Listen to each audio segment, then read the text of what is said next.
hidup dikejar uang, maka uang itu akan datang ke dalam kehidupan kita. Tapi kalau kita mindsetnya, saya harus cari uang, maka capek, lelah kehidupan kita. Saya mau kemana, Bu? Mau jualan cilok. Kemana? Ke pasar. Mau ngapain emang? Cari duit. Emang ada duitnya di pasar? Nyasukan weh. Nenek pagi-pagi ke pasar, mau jualan cilok, meyakini bahwa di pasar ada uang di sana, dicari-cari di pasar. Bukan uang yang kita cari, tapi yakini saya ikhtiar, saya jualan di pasar, siapa tahu Allah datangkan rezeki dari arah manapun yang tidak disangka-sangka. Siapa yang mendatangkan pelanggan? Siapa kalau bukan Allah? Kalau kita tahu, oh di pasar ternyata ada duit banyak, pasti orang-orang jualannya di pasar semua. Nyatanya di pasar itu nggak semua ada uang di sana yang datang ke dalam kehidupan kita. Jualannya teman-teman di pasar, sayuran, jualan cendol di pasar, ternyata rezekinya ada di rumah. Tiba-tiba siangnya dikasih transferan sama anaknya, dikasih sama suaminya, ada tetangga ngirim makanannya. Laku jualan cendolnya, belum tentu laku jualan cendolnya. Tapi teman-teman hakul yakin rezeki akan datang ke dalam kehidupan kita, maka dia akan didatangkan dari arah manapun. Maka di sini yang berpikir bahwa saya melunasi hutang dari jualan cendol saya. Stop punya pikiran kayak gitu. Stop. Kenapa? Karena ketika tidak sesuai dengan apa yang kita inginkan, maka kecewa akan datang. Ketika kita kecewa, nggak yakin sama Allah, maka uang susah untuk didatangkan ke dalam kehidupan kita. Ada orang-orang yang berpikir bahwa, dah saya mah sekarang utangnya mah banyak. Emang berapa? 1 miliar. Terus, ya dah saya mah dagangannya sudah habis. Ya kalau habis, ya gimana saya bisa bayar hutang-hutang saya? Ya udah lu aja kali, gue mah enggak. Aku juga sama kayak kamu, tapi aku enggak kayak kamu ah. Saya yakin Allah pasti ngasih jalan dari jalan yang lain. Gitu caranya. Masa ngomel-ngomel kayak gitu? Hakul yakin dong. Walaupun nggak ada barang saat ini teman-teman, yang lagi hijrah dari riba, yang lagi meninggalkan hutang-hutang ke bank, barangnya sama Allah dikosongkan, nggak ada produk, daripada teman-teman, Bun kalau saya nggak pinjam ke bank sekarang gimana, saya nggak ada modal, ya udah biarkan saja, nggak usah ditambah lagi modalnya dari riba. Hakul yakin kepada Allah, ya Allah engkau pasti datangkan saya jalan dari arah manapun, rezeki dari arah manapun. Karena kita dagang juga belum tentu kita dapat penghasilan sesuai dengan keinginan kita. Nyatanya, ketika kita itu pinjam ke bank, kita memiliki urusan dengan bank, koperasi. Kita punya usaha, habis juga tuh modalnya. Bener nggak? Habis juga modalnya. Capek kita. Kamu dagangannya lancar ya? Alhamdulillah. Yang penting buat bayar cicilan. Tuh. Nyatanya hasilnya bukan dinikmati untuk jalan-jalan dengan anak-anak atau liburan dengan anak-anak. Boro-boro yang ada kepikiran apa? Yang penting buat bayar cicilan. Jadi keyakinan teman-teman salah. Janganlah teman-teman untuk melawan Allah. Hakul yakin. Bismillahirrahmanirrahim. Ya Allah, saya langkahkan kakiku untuk saya jualan encendol. Niscaya dengan ikhtiar saya ini ya Allah, saya kerja mencuci baju, saya kerja jadi asisten ibu rumah tangga, saya kerja jualan, saya ikhtiar jualan cendol, saya jualan pecel, walaupun nggak laku, nggak pernah bilang sepi, karena dia selalu meyakini Allah pasti datangkan rezeki dari arah manapun, bukan dari jualan cendol ini, bukan dari hasil jualan cendol ini. Jualan cendol, ikhtiar, bekerja, gaji kecil, teman-teman ataupun teman-teman saat ini lagi Gojek tapi nggak ada ya. Nggak ada yang naik. Hakul yakin bahwa apa yang kita lakukan, berjalan dari rumah, keluar rumah untuk ikhtiar, niatkan untuk ibadah, maka dari ikhtiar itu Allah pasti akan ngasih sesuatu. Bismillahirrahmanirrahim. Ya Allah, saya jalan kaki ini nih, saya akan pergi bekerja, saya akan jualan ke pasar. Dengan ikhtiar ini ya Allah, engkau mudahkan hamba untuk pergi umroh. Engkau mudahkan hamba lunasi hutang-hutang hamba. Alhamdulillah lunas hutang hamba. Alhamdulillah engkau selesaikan masalah-masalah hamba. Karena ketika kita melakukan segala sesuatu yang kita lakukan lillah karena Allah. Inna sholati wa nusuki wa mahyaya wa mamati lillah. Salatku, ibadahku, kehidupanku, matiku karena Allah saja, maka itu Allah akan memberikan sesuatu kebaikan ke dalam kehidupan kita. keyakinan kita akan berbentuk keberhasilan dari keyakinan teman-teman. Jadi jangan bilang, Bun, gimana saya bisa umroh, kan saya kerjanya cuma cuci baju. Cuci baju kan hanya kerjaan saja. Kalau kamu yakin kamu bisa umroh, Allah bisa datangkan dengan mudah. Umroh gratis. Ya, yang dapat umroh gratis di muhasabah ini jualan sayuran. Apakah umrohnya dari sayuran, jualan sayurnya? Tidak. Karena dia yakini bahwa yang dia kerjakan itu bisa mengantarkan dia untuk umroh. Gitu caranya. Ya, hakul yakin uang itu bisa datang dari arah manapun. Jadi teman-teman di sini yang ketika nggak punya uang, jangan yakini kayak gini.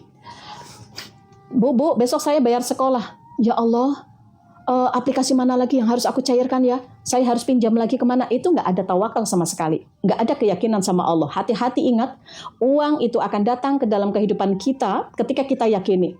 Libatkan Allah dulu. Ya Allah, besok anak saya bayar sekolah. Penuhilah kebutuhan-kebutuhan hamba. Mudahkanlah hamba untuk bisa membayarnya. Ya Allah, dengan caramu yang terbaik. 1M, alhamdulillah ya. Masya Allah. Makasih ya teman-teman semuanya. Dengan caramu yang terbaik. Nah, sekarang belajar. Jalan keluar dari Allah belum sesuai dengan apa yang teman-teman inginkan. Pinginan saya mah besok bayar sekolah, tapi cara Allah mah tidak. Cara Allah mah kepala sekolah memberikan keringanan atau memberikan waktu. Itu kan salah satu cara dari Allah. Oke ya? Oke, jadi yakini bahwa uang itu dengan mudah datang. Alhamdulillah saya dikejar uang. Orang-orang yang dikejar uang emang ada banyak, sahabatku. Banyak sekali. Lagi tidur dikejar duit. Jalan-jalan dikejar duit. Ada aja rekening masuk, transferan masuk. Tiba-tiba teman-teman itu bangun tidur, ada yang pesan, ada yang suka kayak gitu. Itu orang-orang dikejar duit. Maka yakini, tanpa harus saya bekerja keras, saya bekerja dengan cerdas. Saya bekerja dengan cerdas, uang akan datang ke dalam kehidupanku. Bukan kerja keras. Kalau ada orang yang bilang, Bun, bukannya kerja keras itu bisa mendatangkan uang banyak. Kurang kerja keras apa tukang bangunan dari pagi sampai malam 24 jam. Di mana? Di jalan tol. Sampai nggak tidur-tidur di pinggir jalan. Keras mana sama teman-teman? Apakah mereka kaya raya? Apakah mereka saat ini dipenuhi kebutuhan-kebutuhannya? Belum tentu. Maka kerja cerdaslah teman-teman. Kerja cerdas apa? Salah satu kita memiliki keyakinan bahwa uang akan datang ke dalam kehidupanku. Pagi hari ini saya mau bekerja, yaitu saya ikhtiar. Ikhtiar nggak usah teman-teman 24 jam. Nggak usah. Ya, nggak usah. Bekerja ya udah bekerja 8 jam. Yakini uang itu akan datang. Teman-teman tiba-tiba ke sekolah pakai baju. Bajunya disukai sama ibu-ibu yang lain. Bajumu bagus ya. Yang tadinya nggak niat mau jualan jadi jualan tuh. Itu orang-orang dikejar duit. Oke, ingat apa? Yang kedua sifatnya adalah uang akan datang kepada orang-orang yang hakul yakin. Maka tidak boleh sekarang mengatakan bahwa uang itu susah. Ketika bilang uang itu susah, maka susahlah uang itu akan datang ke dalam kehidupan kita. Jangan ada kata-kata kayak gitu lagi ya. Karena itu akan menjadi doa dan itu hanya berlaku kepada orang-orang yang mengatakan. Tidak berlaku kepada orang-orang yang meyakini uang itu mudah. Cara move on gimana? Move on dari mana? Lupakan, ngapain harus diingat-ingat? Lupakan saja, fokus kepada hari ini, nanti dan seterusnya. Kita maju ke depan, bukan mundur. Ya? Oke, kemudian yang ketiga. Uang itu suka dengan yang prioritas. Uang itu akan datang kepada orang-orang yang dia suka memprioritaskan segala sesuatu yang lebih penting dalam kehidupannya. Nih. Kenapa uangnya itu suka datang pergi lagi? Karena mungkin kita itu dapat gaji tapi membeli sesuatu yang tidak bermanfaat. Yang tadinya nggak diniatkan untuk beli jadi beli. Uangnya cepat habis. Makanya belum juga gajian udah habis uangnya. Karena apa? Karena dia tidak memprioritaskan kehidupan dia. Lebih banyak memprioritaskan apa? Memprioritaskan keinginan dia daripada kebutuhan dia. Tenang aja lah, nanti saya mau beli sepatu, dan sepatu ini harganya mahal lumayan sih, 500.000. Tapi nggak apa-apa, dan nanti mas saya dapat gaji. Tuh. Nggak akan ada tabungan, nggak akan ada simpanan, nggak nyaman uang itu. Ketika datang belum juga gaji belum nyampe nih. Ngesuk nyetukuk, daster kayak daster, tanggaku kayak dasternya main-main kayak. Nggak niat. Padahal daster ada, baju sudah ada, teman-teman. Tapi teman-teman, keinginan teman-teman itu dipentingkan. Maka bukan prioritas. Prioritas utama sekarang adalah apa? Hutang tagihan, itu prioritas utama. Ada 10 prioritas dalam kehidupan kita yang dijadikan manusia sebagai prioritas utama. Yang pertama adalah hutang dan tagihan. Orang-orang memiliki hutang, nggak tenang hidupnya. Malam teman-teman tidur nggak nyaman, makan nggak enak, tidur nggak enak, siang dihinakan. Itu orang-orang memiliki hutang. Saya ngalamin, sahabatku. Maka itu sekarang mau nggak mau, yang tadinya saya dulu punya duit ratusan juta, 50 juta setiap bulan, yang tadinya makan di restoran, sekarang empet, makan pakai pecel, makan pakai tempe, makan pakai tahu, nikmat. Gunakan teman-teman. Harta yang teman-teman miliki saat ini, gunakan yang bijaksana. Prioritaskan dulu apa yang kira-kira teman-teman harus lakukan. Ada hutang. Hutang itu jangan kayak ada belum jatuh tempo, dak. Nah, itu yang salah.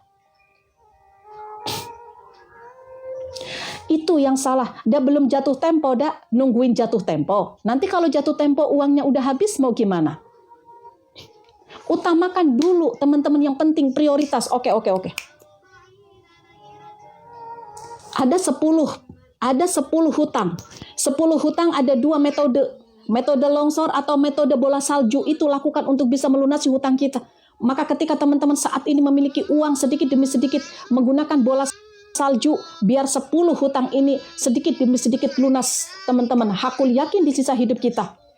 Alhamdulillah ya Allah, di sisa hidupku tidak ada hutang lagi. Jadi tidak berlaku bagi orang-orang yang berkata, dah kalau saya nggak ngutang mah rasanya nggak semangat untuk bekerja. Lu aja kali, gue mah enggak. Maaf. Biar teman-teman janganlah kayak gitu. Alhamdulillah saya dengan tidak memiliki hutang, saya bisa bersedekah, saya bisa berkurban setiap tahun. Masa 40 tahun saya punya gaji? Masa saya 30 tahun saya punya gaji? Beli kambing 4 juta aja rasanya berat tuh. Nanti akhirat kita mau bawa apa, sahabatku? Ketika saat ini kita tidak memperbaiki diri. Kita sebentar lagi meninggalkan dunia, butuh 10 tahun atau 20 tahun atau 30 tahun atau besok kita meninggal. Udah pernah berkurban?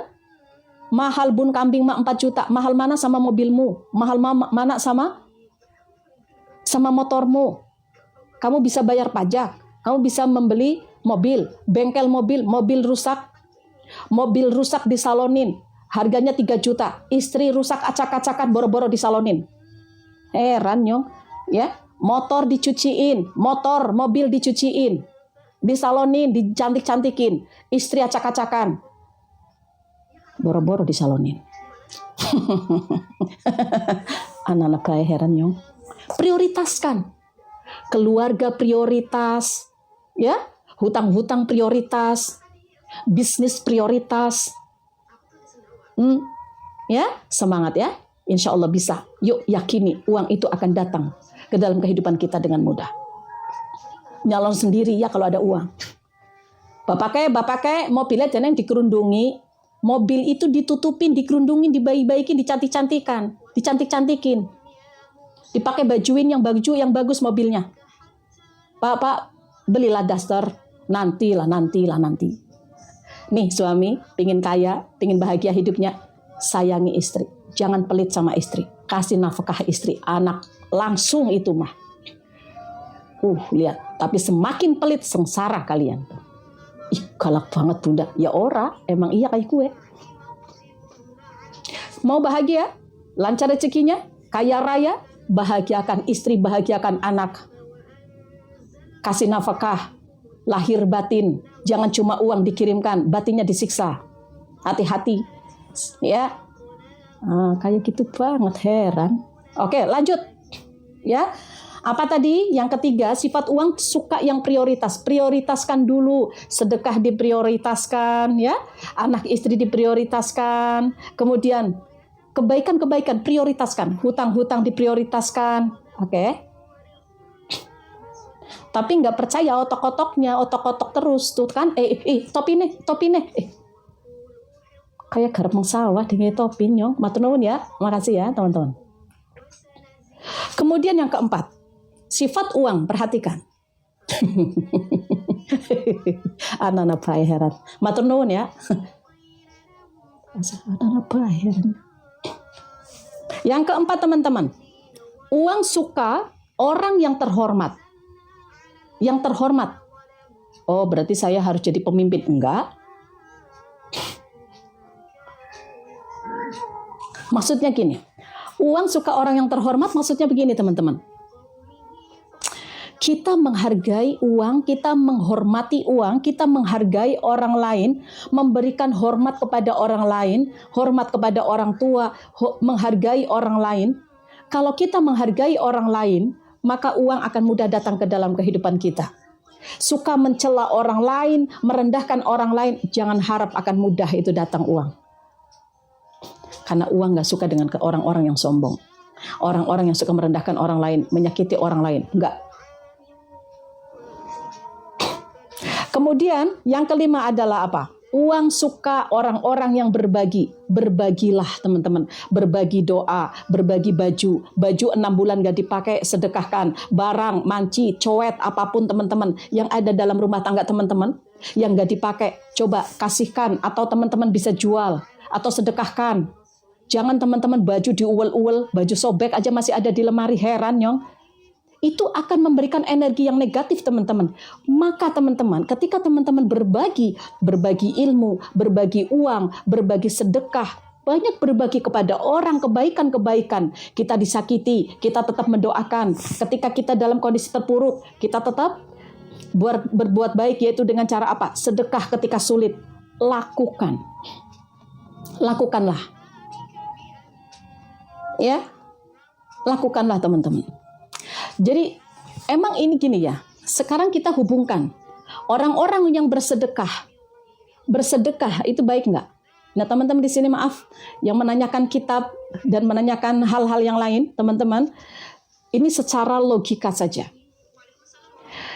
Secara logika saja, ketika kita berbagi, Allah itu akan datangkan rezeki. Rezeki kan bisa berbentuk salah satunya uang. Maka uang akan datang ke dalam kehidupan kita, yaitu ketika kita banyak berbagi. Ya? Benar ya?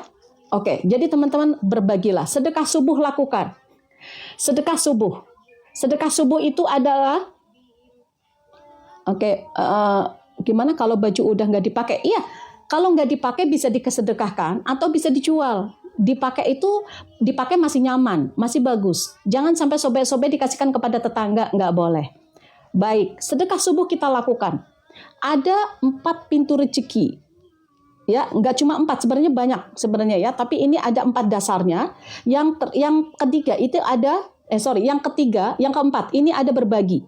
Berbagi yaitu bersedekah. Maka keutamaan sedekah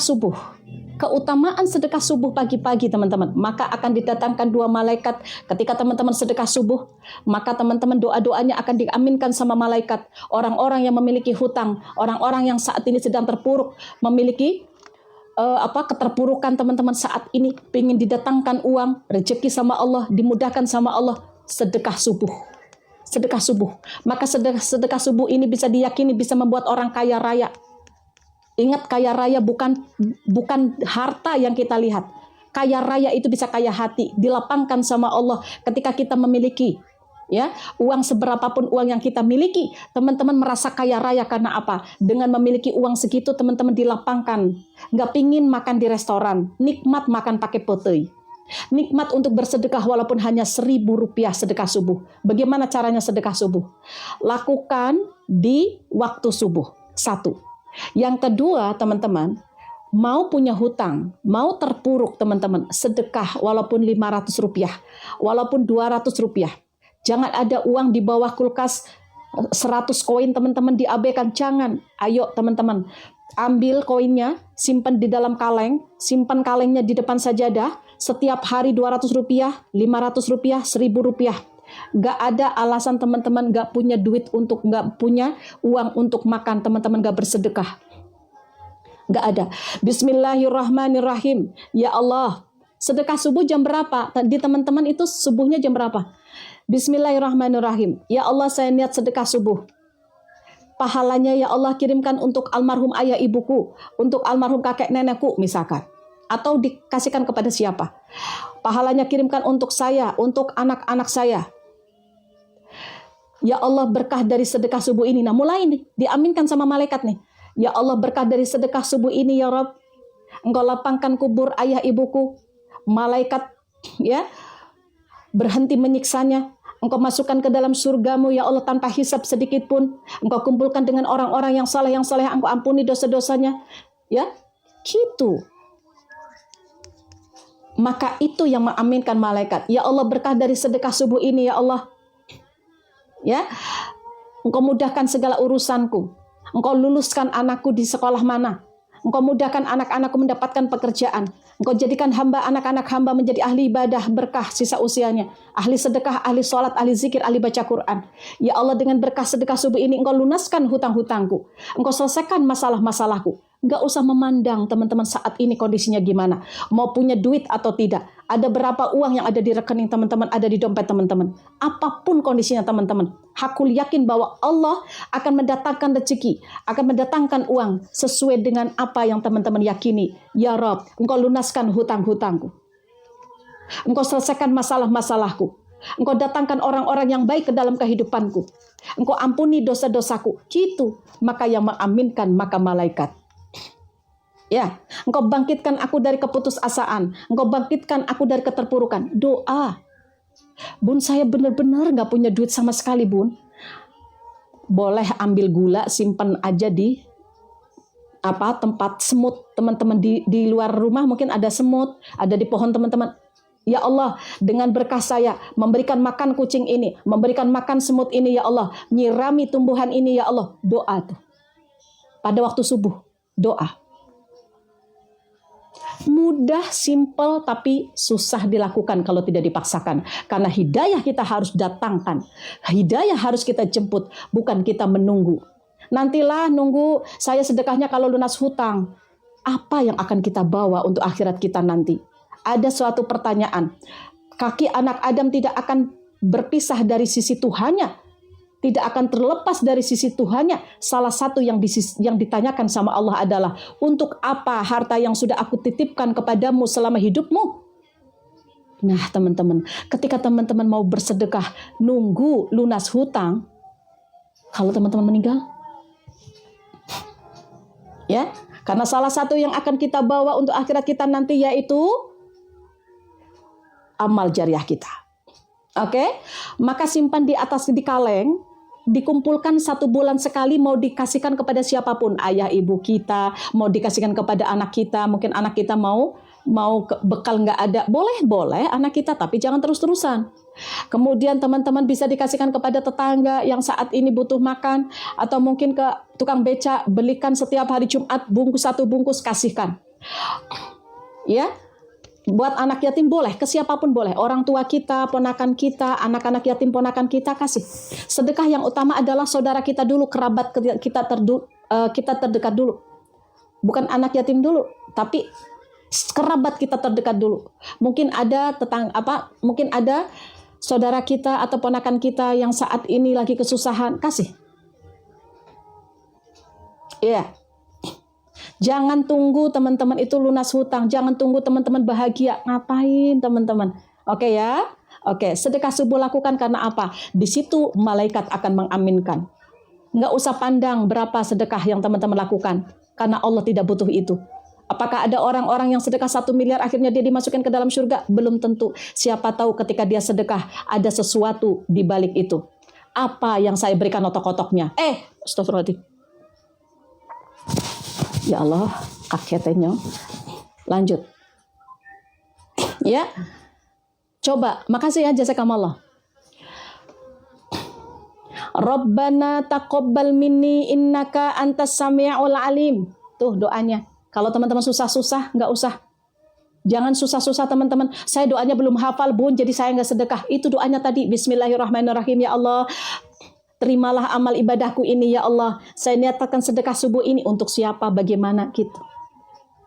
Kalau teman-teman mau bersedekah doanya, Rabbana taqabbal minni innaka antas sami'ul alim. Itu doanya ya Allah sama aja. Terima ibadahku, cuma itu bahasa Arab.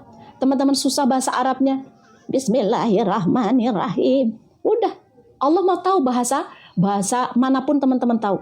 Bahasa kolbun pun teman-teman tahu. Makanya batin itu bisa jadi doa. Batin itu bisa jadi doa.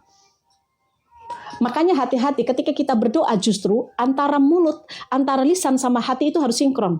Di sini kamu yakin nggak? Alhamdulillah saya mada yakin dah saya bisa melunas hutang. Tapi dari mana ya nanti? Oh, nggak jadi.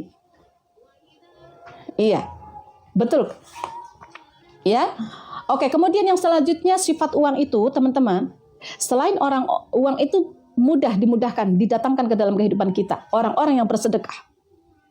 Ya. Yang selanjutnya adalah orang-orang yang dia berpengetahuan. Berpengetahuan. Tidak harus pintar, tidak harus sekolah di universitas, tidak. Pintar. Dia kreatif, ya. Dia kreatif, dia mau berdagang, dia mau ikhtiar, dia tahu ilmunya kok cara berdagang di pasar. Dia tahu caranya untuk dagang online. Dia tahu cara bekerja. Oh, saya mau dapat gaji. Oke, saya mau jadi cuci baju. Dia tahu caranya. Oh, saya tahu caranya mendapatkan uang itu.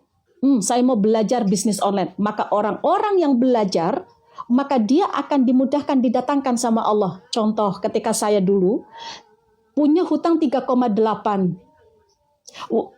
Iya, nggak harus memiliki universitas, nggak.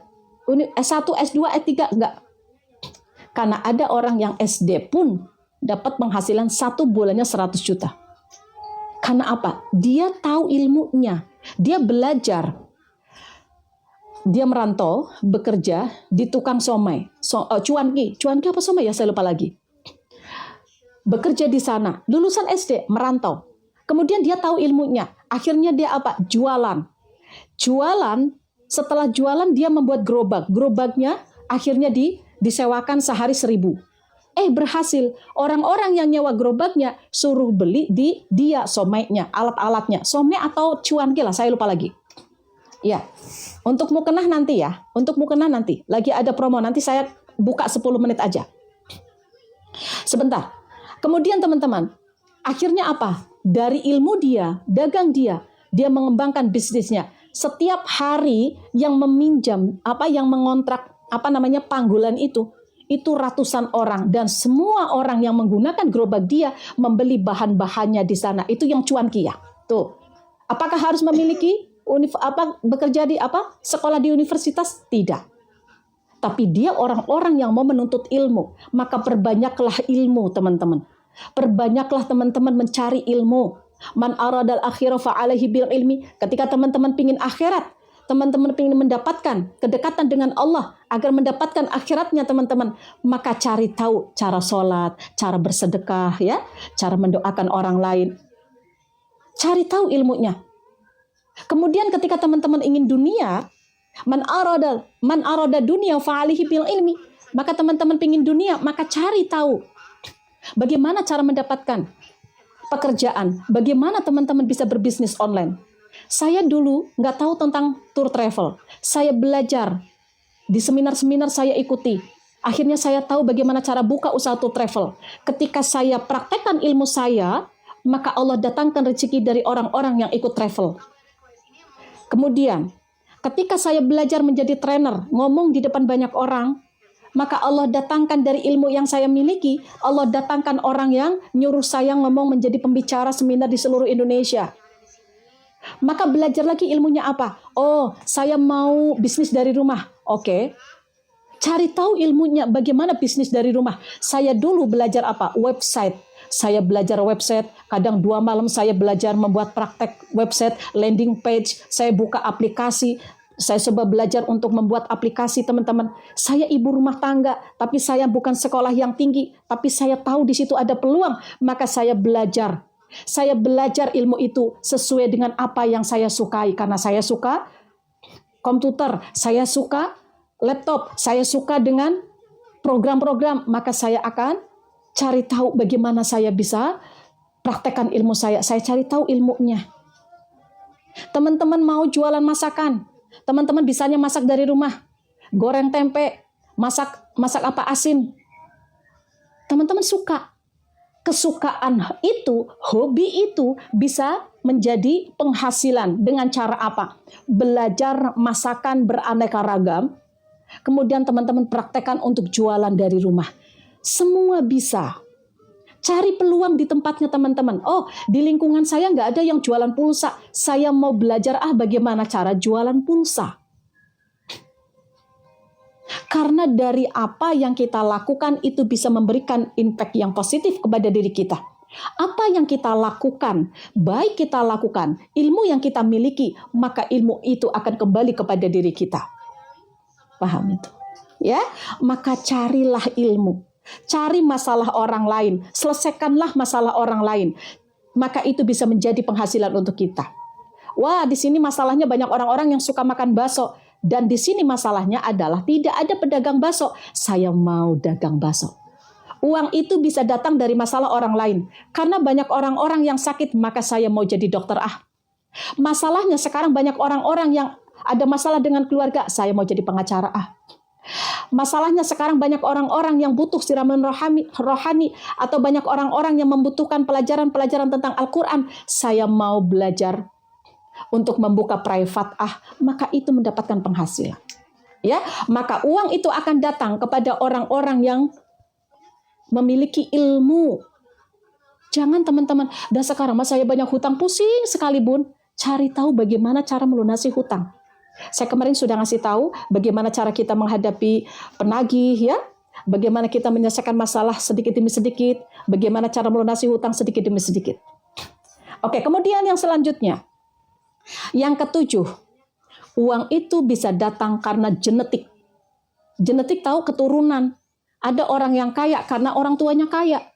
Tapi jangan salah, ketika orang tuanya memberikan warisan kekayaan belum tentu kekal. Yang kekal adalah ilmu. Ketika dia dikasih ilmu bisnis sama orang tuanya, bukan uang yang dikasihkan kepada orang tuanya. Nak, saya punya bisnis. Ini uang, saya kasihkan kamu buka usaha lagi ya. Kamu buka usaha. Kalau nggak dikasih tahu ilmunya, hancur. Uang 12 miliar bisa langsung habis satu hari. Membeli villa di Bandung 12 miliar ada habis tuh. Bisa satu hari. Tapi kalau dengan ilmu, teman-teman ngasih tahu ilmunya, nak, kamu belajar ya nak, kamu sekolah tentang bisnis. Maka ketika kamu mulai bisnis, gagal, kamu akan belajar lagi dari ilmu yang kamu miliki. Ya, banyak sekali yang harus kita introspeksi dirikan teman-teman. Ya, tentang hal-hal seperti itu. Jadi ketika kita memberikan memberikan warisan kepada anak-anak kita, yang terpenting adalah ilmu. Ya, maka ada anak-anak yang memiliki uang itu dari orang tuanya, itu namanya unsur genetik. Kemudian bagaimana cara orang tua mengajarkan kepada anak-anak kita mencari ilmu, itu juga bisa mendatangkan uang. Makanya kasih ilmu anak-anaknya ya. Punya bisnis apa teman-teman saat ini berhasil, atau bahkan saat ini teman-teman sedang turun drastis, tapi teman-teman yakin dengan bisnis teman-teman. Nak, dulu mama itu sukses bisnis ini, tapi sayangnya modalnya dari bank, maka mama dihancurkan. Silahkan nanti saya ajarkan ya nak, kamu untuk bisa jualan tiket, kamu untuk bisa menjadi pengusaha apa, misalkan saya ajarkan, tapi jangan punya pinjaman modal dari bank. Misalkan, jangan riba ya. Jadi sahabatku. Kemudian yang ke-8, orang-orang yang akan didatangkan sama uang, sifat uang. Uang itu suka kepada orang-orang ya berkelimpahan, bersyukur. Ketika berbagi teman-teman, alhamdulillah ya Allah saya berkelimpahan, saya menjadi orang yang kaya, walaupun sedikit teman-teman 200 rupiah. Ketika teman-teman bisa berbagi sedekah 200 rupiah di kaleng atau 500 rupiah atau 1000 rupiah, teman-teman merasa kaya. Karena apa? Ketika sulit teman-teman bisa berbagi, maka orang-orang yang merasa saya berlimpah, hidup saya berkah ya Allah, maka teman-teman akan mendapatkan keberlimpahan beneran. Tapi orang-orang yang suka kufur nikmat, orang-orang yang saat ini banyak mengeluh, kenapa ya Allah engkau berikan hamba ujian ini? Kenapa engkau datangkan penagih dalam kehidupanku? Kenapa engkau datangkan penipu dalam kehidupanku ya Allah? Nyalah-nyalahin Allah, banyak mengeluh. Maka itu yang membuat teman-teman terpuruk saat ini. Karena ketika teman-teman terpuruk, mengeluh, nggak ada yang peduli, hanya teman-teman sendiri dan Allah saja. Kalau teman-teman sudah percaya, Allah yang akan membantu. Teman-teman memiliki rasa percaya diri untuk bangkit. Teman-teman merasa percaya diri bahwa teman-teman itu bisa melunasi hutang teman-teman, bisa menerima keadaan. Yakin saya yakin-yakinnya. Itulah ciri-ciri orang-orang yang bangkit. Ciri-ciri orang-orang yang bangkit itu ada 10 teman-teman. Nanti teman-teman, jangan sekarang, waktunya sudah nggak ada. Salah satunya itu orang-orang yang yakin bahwa besok ada kesuksesan untukku. Saat ini saya gagal tapi saya nggak menyerah. Kegagalan akan menjadi pelajaran. Saya akan belajar mencari ilmu baru. Saya belajar bisnis baru karena ada hari esok yang menanti saya. Saya yakin saya bisa bangkit. Bukan ngeluh-ngeluh, susah bun untuk bangkit, kamu aja yang susah. Beda bagi orang-orang yang saat ini merasa apa? Dia bisa bangkit. Maka hakul yakinlah kepada Allah. Maka itulah yang akan terjadi dalam kehidupan kita karena Allah sesuai dengan prasangka hambanya. Betul? Oke, kemudian yang selanjutnya. Sifat-sifat uang itu akan datang kepada orang-orang yang cerdas. Orang-orang yang cerdas tidak harus pintar, tapi orang-orang yang cerdas menggunakan waktunya untuk yang bermanfaat, menggunakan hartanya untuk yang bermanfaat, menggunakan otaknya, pikirannya untuk yang bermanfaat. Jadi tidak ada di sini orang-orang yang selalu menggunakan waktunya sia-sia. Ya, lihat-lihat gosip teman-teman, gosipin orang, enggak suka. Maka jangan lakukan itu. Jadi teman-teman, uang akan datang kepada orang-orang yang cerdas, yang cepat mengambil keputusan, tidak menunda-nunda waktu. Oke, saya sekarang banyak hutang, maka saya harus buka bisnis. Maka bikin perencanaan yang terbaik. Apa yang akan saya lakukan untuk kehidupanku saat ini? Saat ini, waalaikumsalam warahmatullahi wabarakatuh. Saat ini saya sedang terpuruk, saya harus bisa bangkit. Saat ini saya sedang memiliki hutang, maka saya harus ngambil keputusan. Saya harus cari kerja atau saya harus punya bisnis. Bisnis saya suka tapi saya nggak punya modal. Saya akan cari tahu bagaimana caranya bisnis tanpa modal. Dan saya mah biasanya kerja, saya akan cari tahu di mana pekerjaan itu. Lamar kerja. Paham? Ya? Oke. Untuk mengambil keputusan itu ada 2. Untuk mengambil keputusan itu ada 2 hal. Anda harus melakukan kesalahan. Itu yang pertama. Yang kedua, Anda harus belajar dari kesalahan. Melakukan kesalahan dulu, baru belajar, baru mengambil keputusan. Teman-teman saat ini ada kesalahan kan? Kesalahannya apa? Mungkin teman-teman itu kurang, mungkin teman-teman boros mungkin. Atau belum banyak bersedekah, akhirnya dibangkrutkan. Lebih percaya kepada orang, maka kena tipu. Maka teman-teman lakukan kesalahan dulu tuh. Salah dulu, baru mikir. Belajar dari kesalahan itu. Kalau teman-teman gak belajar dari kesalahan itu, tidak merubah kehidupan teman-teman, dan teman-teman nyaman dengan kesalahan-kesalahan yang ada, maka di situ tidak ada kebangkitan, yaitu orang-orang yang selalu terbelenggu dengan masa lalu. Coba kalau dulu saya tidak bangkrut, coba kalau dulu saya nggak ketipu, coba kalau dulu suami saya nggak meninggalkan saya. Menyalahkan masa lalu, membebani saat ini, semakin berat kehidupan ke depan. Maka orang-orang yang menjadikan masa lalunya sebagai pembelajaran dan dia belajar dari kesalahan, dia bangkit, dia akan terus belajar dari kesalahan itu, akan merubah teman-teman masa depannya, maka itulah orang-orang yang akan bangkit. Dan salah satunya ini orang-orang yang ada di sini. Ya, jadi yang ke-10 uang itu sifatnya yaitu uang itu suka dengan orang-orang yang mengambil keputusan yang cepat. Cepat saya harus menabung, cepat saya harus bersedekah. Dipanggil sama Allah kebaikan-kebaikan, cepat dilakukan. Ada orang yang membutuhkan doa, cepat dilakukan. Ya, ada orang yang butuh bantuan, cepat lakukan. Ada orang yang di jalan meminta-minta teman-teman, nggak usah banyak mikir. Ini mau ngasih 2.000 aja ke pengemis teman-teman, oh jangan-jangan dia orang kaya, ini ngasih juga enggak, mau ngasih 2.000 aja, ngomongnya enggak karu-karuan, mikirnya lama teuing.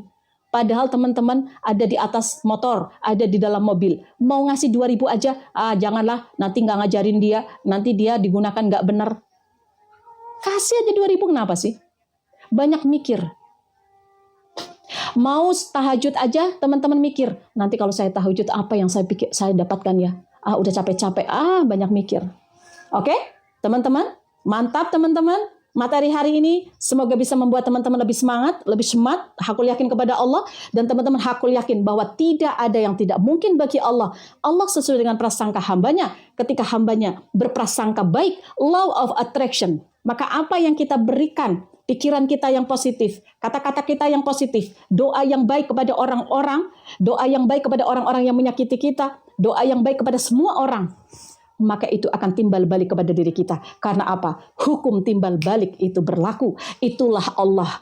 Maka apa yang kita lakukan untuk ibadah, maka Allah itu akan kembalikan kepada diri kita. Semoga bermanfaat teman-teman. Ya, ini sudah